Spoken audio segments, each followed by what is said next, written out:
여러분 안녕하십니까? 이어서 지역 소식입니다. 강릉시의회가 오늘 제318회 강릉시의회 제3차 본회의를 끝으로 올해 의정 활동을 마무리했습니다. 오늘 본회의에서는 율곡 국학진흥원 설립 관련 조례안 등 3건의 조례안과 2024년도 제2회 추경 예산안, 기금 운용 계획 변경안이 가결됐습니다. 윤희주 의원이 대표 발의한 사회서비스 분야 사회복무요원 지방 이양 철회 촉구 건의안도 심사에 가결했습니다. 김현수 의원이 찬반 논란이 계속되는 경포수 분수 관련 의견 수렴 방안과 사업 현황 등에 대한 시정 질문에 나섰고, 권순민 의원의 강문동, 성종동 일원 골재 채취 허가 관련 10분 자유 발언이 이어졌습니다. 태백시가 내년 1월 1일부터 상하수도 요금을 인상합니다. 태백시는 상하수도 요금을 현실화하기 위해 내년부터 상수도 요금을 지금보다 12%, 하수도 요금을 49% 올린다고 밝혔습니다. 한 달에 수돗물 3제곱미터를 사용하는 가구는 기존 17,820원에서 1,180원 오른 19,000원을 더 낼 것으로 보입니다. 태백시는 상수도 요금의 경우 2006년부터, 하수도 요금의 경우 2012년부터 올리지 않았습니다. 삼척시가 올 한 해 민원과 농업 부문에서 우수한 성과를 거둬 기관 표창을 받았습니다. 경기도 양평에서 열린 2024 주소정책 성과 공유 워크숍에서 주소정보시설 유지 보수와 노후 건물 번호판 교체, 주거환경 개선 등에 노력한 점을 인정받아 행정안전부 장관 표창과 특별교부세 4천만 원을 받았습니다. 이에 앞서 지난 18일 강원도 농촌지도사업 우수기관 평가에서도 농업기술 전문교육 운영과 과학영농 실증 시범포 운영을 통한 미래 농업기술 개발 등을 높게 평가받아 삼척시 농업기술센터가 최우수상을 차지해 지난해 장려상에 이어 2년 연속 수상했습니다. 정성군이 2025년도 지적재조사 사업을 추진합니다.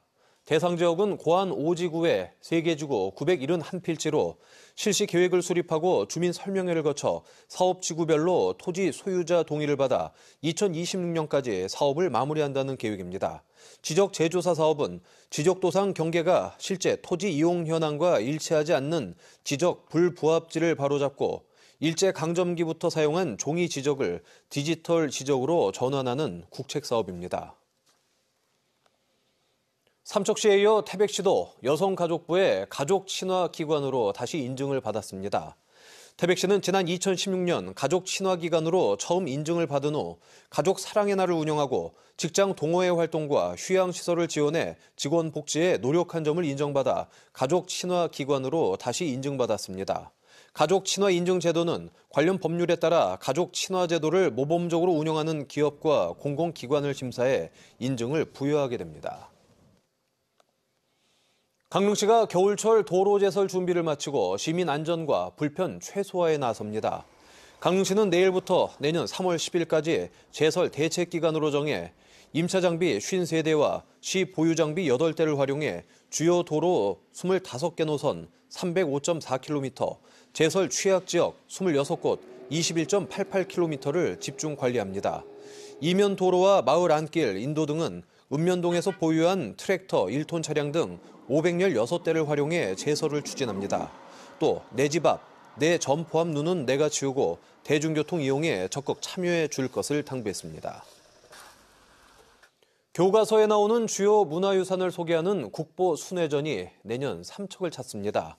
국립중앙박물관은 내년 하반기 삼척시립박물관에서 신라시대 황금장신구를 선보이기로 했습니다. 국보순회전은 지역 간 문화 격차 해소를 위해 국립중앙박물관과 소속 국립박물관, 지방자치단체가 함께 기획한 행사입니다. 올해는 양구 백자박물관에서 국보로 지정된 천지현황명 대접과 백자 달항아리 등 백자 7점을 전시한 바 있습니다.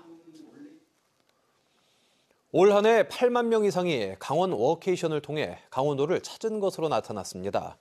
올해 강원 워케이션에는 개인형 워케이션 특화 상품과 기업형 워케이션을 통해 8만 6천 명이 참가했으며 비수기와 주중 체류 관광 활성화와 인구 감소 지역 생활 인구 유치 성과를 보였습니다. 강원 워케이션은 2021년 1만 3천여 명을 시작으로 2022년 2만 명, 지난해 5만 9천 명 등 참여자가 늘고 있으며 올해는 미국, 프랑스, 페루 등 외국 근로자들도 참여해 7만 6천 박 이상 체류한 것으로 집계됐습니다. 재단은 워케이션을 통해 70억 원가량 지역 내 지출을 유발하고 강원도 정주 인구 1,200명가량의 연평균 소비를 대체한 효과가 있었던 것으로 분석했습니다. 최근 심규원 동해시장 구속과 관련해 문영준 동해시 부시장이 행정 역량을 강화해 시민 불편을 최소화하겠다고 밝혔습니다. 시장 직무대리를 맡은 문 부시장은 직원들의 공직 기강을 확립하고 주요 현안을 차질 없이 수행할 수 있도록 조직 개편도 마무리한다고 밝혔습니다. 또 민생 경제 안정과 겨울철 취약계층 보호, 재난 비상 대비 등 5개 분야 18개 과제에 대해 부서별 대응 방안을 수립하기로 했습니다. 동해시는 삼선의 심규원 시장이 최근 뇌물수수 혐의로 검찰에 구속되면서 시장 직무대리 체제로 전환했습니다. 뉴스를 마칩니다. 고맙습니다.